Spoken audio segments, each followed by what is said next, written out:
The newest iPad is meant for everyone. It's also meant for classrooms and kids, and probably your home. At $329, it's a replacement to the best-selling 9.7-inch model that came out last March. This version supports iPad Pencil, the pressure-sensitive stylus that was previously an iPad Pro-only accessory. It comes in two storage types, 32 gigabytes or 128 gigabytes for $429.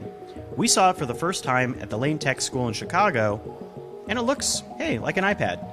The newest iPad almost seems like the 9.7-inch iPad Pro that was sold back in 2016. There are some changes. This iPad has an A10 processor, 8-megapixel 1080p rear camera, and faster LTE if you feel like activating the SIM. It doesn't have a side smart connector like iPad Pro models, which means you can't support those smart connector docks and keyboards. But new accessories for schools, like Logitech's rugged keyboard case that connects via Lightning, are available. The iPad works with the still the same Apple Pencil for drawing or for marking up documents in new iWork app improvements, notably Pages.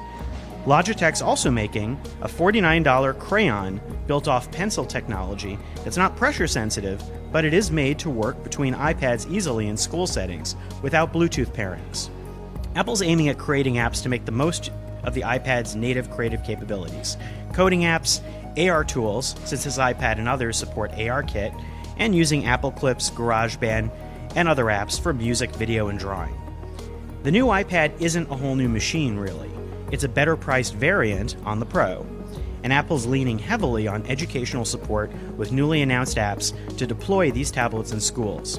But it may very well be the best iPad to buy for families and the best budget iPad ever. Stay tuned for a full review.